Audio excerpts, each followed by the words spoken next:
In this present crisis, government is not the solution to our problem. Government is the problem. I've got a vision for America that is hopeful and optimistic and inclusive. Let's take a look at the history of the GOP. The first Republican president was Abraham Lincoln. They first got going in 1856 with the groovy aim of stopping the expansion of slavery. Together, let us protect our country. All right, I'm willing if you are. By the grace of God, America won the Cold War. No advance of freedom is inevitable, and any gain can be lost. For the first time today, a sitting Republican member of Congress said publicly that not only will he not vote for Donald Trump, he will actually cross over and vote for Donald Trump's Democratic opponent. He will vote for Hillary Clinton. Unlike many of you, I'm a Republican. I am here for one reason: to explain why I believe it is imperative that we elect Hillary Clinton as the next president of the United States. Secretary Clinton, you have said that Donald Trump is a loose cannon. You said he's dangerous. Are you suggesting he's not of sound mind? If you're a Republican, I don't know if we could get past it because we obviously see the world very different. There are times when I disagree with Hillary Clinton. But let me tell you, whatever our disagreements may be, I've come here to say we must put them aside for the good of our country. But I want people to understand that she's changing for the better of the people, not for some political interests. She's dealt with Republicans attacking her for 25 years and then some. And she's still standing. She's still here. You know, her supporters, we get upset when we see people spreading lies.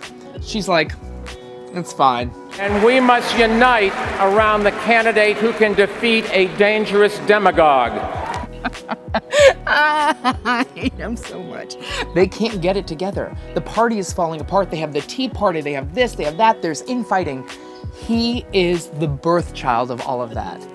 He is the poster child for what is wrong with the Republican Party. Well, I have to say, the Republicans themselves are raising questions about their presumptive nominee. Latest foray of insults. Mr. Trump has attacked the parents of a slain U.S. soldier.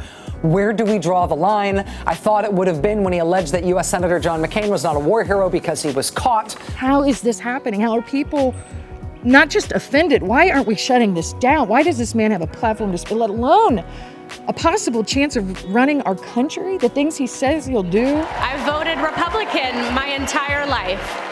I believe in the bedrock values of the Republican Party: liberty, equality, and the belief that there are individual rights that cannot be taken away.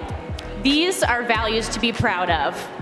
And because the Republican Party has abandoned those values this year, this Republican is voting for Hillary Clinton. I knew Ronald Reagan. I worked for Ronald Reagan. Donald Trump, you are no Ronald Reagan. I have a few friends who support him, and very often, I'll speak with them, I'll conversate and ask them about different issues.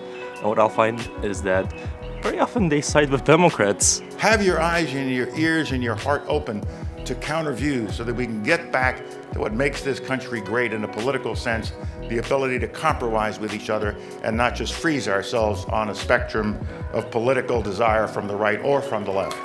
This year's Republican platform is the most alarming I've ever seen. That is why this year I will vote for a Democrat for the first time. I'm here tonight to ask all of you to join me to not only oppose Donald Trump, but to support Hillary Clinton.